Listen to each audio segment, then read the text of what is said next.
Namaste, and welcome back to Timeless Echoes, Wisdom of the Vedas, brought to you by Namaskar America. So today we are diving deep into a concept, a phrase really, that I find really fascinating. And it's one that I think can be really applicable for a lot of you out there, especially for those of you who are, kind of building something, creating something, chasing those dreams. We're talking about the phrase, Aham Brahmasmi.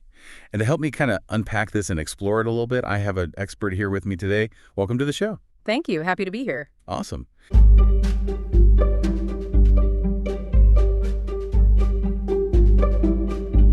So we are looking at this phrase, Aham Brahmasmi, and we're taking it from a really interesting episode of the Timeless Echoes podcast. And, I find it fascinating how much ancient wisdom can be really useful for us today. Yeah, absolutely. But, this phrase sounds kind of mystical and maybe even a little intimidating for some people. So could you break it down for us? Where does it come from? What does it actually mean? Sure. So it comes from the Brihadaranyaka Upanishad, which is a foundational text of Vedic philosophy.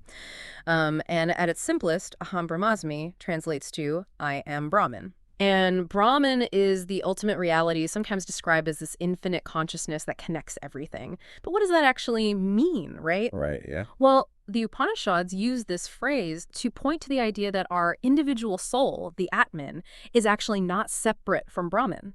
So it's this really bold statement that you, at your core, are one with this universal energy. Whoa. Okay. So, that's a really huge idea. But what does that actually mean for me or like our listeners out there? The people who are, grinding away every day, building a business or trying to, launch that product, get that funding.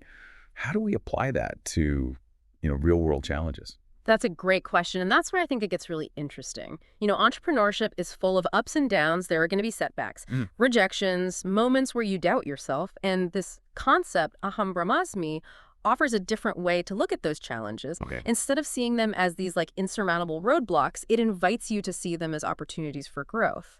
So instead of oh man, this is terrible, it's oh, this is a challenge that's going to help me grow. Exactly. It's like this refining fire that helps you become stronger and more resilient. So if an investor turns you down or, a big product launch doesn't go as planned, how does remembering Aham Brahmasmi help in that moment? Well, imagine a wave crashing on the shore. On the surface, it seems like this separate thing from the ocean, right? Yeah. But deep down, it's always been a part of that vast, powerful body of water. And the Upanishads teach that everything shares the same essence as Brahman, that infinite consciousness. Okay. So even when things go wrong, it doesn't actually diminish your inherent potential or worth. It's about cultivating this mindset of abundance and confidence rather than scarcity and fear. Right. So it's like remembering you are connected to something much bigger than yourself. Yeah. Which can be really empowering when you're facing those setbacks. Absolutely. And in the episode of Timeless Echoes that we're looking at, they actually suggest using Aham Brahmasmi as a mantra. A phrase to repeat, especially in those tough situations, as a way to kind of tap into that wellspring of strength and resilience within. I love that. It's like a little power phrase you can have in your back pocket. Yeah. But for someone who's really busy, like an entrepreneur, what does it look like to actually use this in a practical way? So let's say you're facing a big decision in your business. Take a moment, connect with that inner stillness, that place of knowing within yourself. And remember that you are not separate from the vast intelligence of the universe. And I think that can help you make decisions from a place of clarity and intuition. That makes a lot of sense. It's not just about positive thinking. It's about tapping into something deeper. Exactly. But this concept is often talked about in spiritual context. Yeah. So how does it translate to something like creativity or innovation? Well, that's a great question. Remember that Aham Brahmasmi is about recognizing the infinite potential within. And when you tap into that, you open yourself up to a flow of creativity and inspiration. It's about trusting your gut instincts, those flashes of insight that seem to come from nowhere. So it's by connecting to that universal energy, you're opening yourself up to more possibilities, more ideas. Exactly. It can help you think outside the box, challenge conventional wisdom, and come up with solutions that you might not have thought of otherwise.